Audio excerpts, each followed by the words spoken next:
आकलन ओवरऑल हो गया है।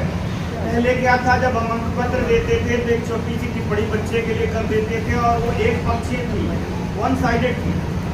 जबकि अभी बच्चे के अभिभावक ये थे, यानी कि अपने बच्चे के बारे में वो क्या सोचते हैं, क्या उनकी प्रतिक्रिया है, टीचर का कमेंट और साथ ही विद्यालय के दूसरे जो विषय अध्यापक हैं जो काम करते हैं उनके कमेंट, बच्चे का स्वयं का आकलन, स्व आकलन भी उस होलिस्टिक रिपोर्ट कार्ड में समग्र प्रगति प्रपत्र में भरा जाना है।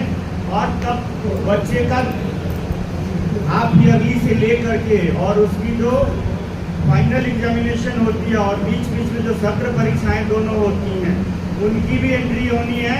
बच्चे की हाइट उसमें एंट्री होनी है, बच्चे का वेट उसमें एंट्री होना है और तब जाके वो प्रगति प्रपत्र फाइनली तैयार होता है।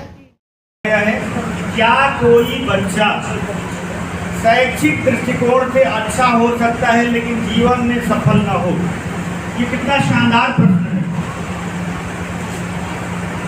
आप लोगों को बोर्ड नहीं दिखाई दे रहा होगा ना प्रिया मैडम?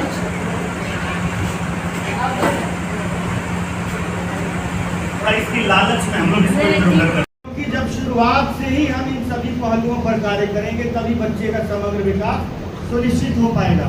शहरी जीवन में काउंसलर्स के पास लोग अपने बच्चे को स्कूल के पहले लेके जाते हैं और जो साइको एनालिटिकल पर्सन है वो इवैल्यूएट करते हुए गार्जियंस को बताता है कि आपके बच्चे का इंटरेस्ट किस फील्ड में, और हम तो डायरेक्ट इवैल्यूएशन करने को तैयार है कि ये बच्चा किधर को जाना चाहता है, इसका इंटरेस्ट किधर है, इसका सर्वाइवल और डेवलपमेंट हम कर कैसे सकते हैं। और ऐसे करने में जीवन एक ओपन बुक एग्जाम की तरह है। अब ये कितना शानदार शब्द यहाँ पर लिखा गया है, ओपन बुक एग्जाम।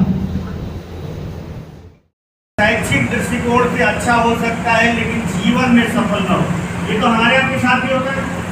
कई बार हम शैक्षिक दृष्टिकोण से बहुत ही अच्छे होते हैं और ये जीवन में मनुष्य के साथ जुड़ी हुई प्रवृत्ति है कि पीछे के जो रिपेंटेंस है और पीछे की जो भी हमारी पास्ट की एक्टिविटीज हैं, पास्ट की हिस्ट्री है, वो सारे के सारे हम किसी न किसी भी रोज ही रिकॉल करते रहते हैं। हम, आप, हमारे पिताजी, हमारे भाई बहन, हमारी बात की पीढ़ी, ऐसा होता तो ऐसा हो जाता। और कहा भी जाता है, हमारे यहाँ तो कहावत है कि बेटी ताही पिसारे थे आगे की सुन ले। फिर भी क्या हम अपने आप को रोक पाते हैं उससे? कोई भी अगर मनुष्य हैं, उनकी इंद्रियां काम कर रही हैं तो इससे तो रोक नहीं सकते। हम, आप, किसी को शायद ही पता होगा यहाँ बैठे हुए सम्मानित साथियों में से, जब आप कक्षा 1 में पढ़ रहे होंगे, आपका समग्र प्रगति कैसा रहा होगा? क्यों?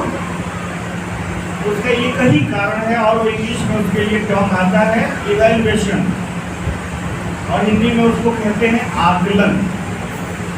और इस प्रपत्र अगर ये तैयार होकर सॉफ्ट कॉपी में अपलोड हो गया वो कहीं नहीं जाएगा। बच्चा बड़ा होगा, जीवन में आगे निकलेगा, वो चाहे तो देख सकता है। पब्लिक स्कूल के बच्चों के साथ हम वो कलेक्ट करके भले ही रख लेते थे, लेकिन इस तरह का प्रगति प्रपत्र शायद ही किसी पब्लिक स्कूल में क्रिएट किया जाता हो। बच्चे के पक्ष को लिया जाना, टीचर के पक्ष को लिया जाना, ये नहीं। क्या है वो? उसके मार्क्स के ऑब्जर्वेशन केवल, उसकी हैबिट फॉर्मेशन कैसी है, उसका वेट जब कक्षा 1 में वो पढ़ता था तो कितना था और साल में 2 बार, उसकी हाइट कितनी थी और वो भी साल में 2 बार। आप सोच के देखिए इस बात को। बच्चा जब 30 साल का, 35 साल का, 50 साल का, 60 साल का हो जाएगा, उनके बच्चे जब उनसे बात कर रहे होंगे और वो पिक्चर दिखेगी हमको अपनी मोबाइल फोन में, अपने एल्बम में, अपने शादी ब्याह का, सर्वप्रथम सत्र का आरंभ प्रार्थना सभा के साथ शुरू किया गया। उसके बाद प्राथमिक विद्यालय नंदपुर की अध्यापिका हेमलता मैम तथा प्राथमिक विद्यालय रुद्रपुर की रेखा मैम के द्वारा द्वितीय दिवस का प्रतिवेदन बहुत ही रोचक ढंग से प्रस्तुत किया गया। इन्होंने द्वितीय दिवस के प्रशिक्षण तथा दिनचर्या पर बहुत अच्छे से प्रकाश डाला। इसके पश्चात बिहारी सर के द्वारा किया गया। इनके द्वारा बताया गया कि आज 6/8/2026 का प्रशिक्षण 9 भागों में विभाजित है। इन्होंने इन सारे 9 सत्र को लिखवाया जो इस प्रकार है। पहला है गणित शिक्षण के सत्रों का परिचय।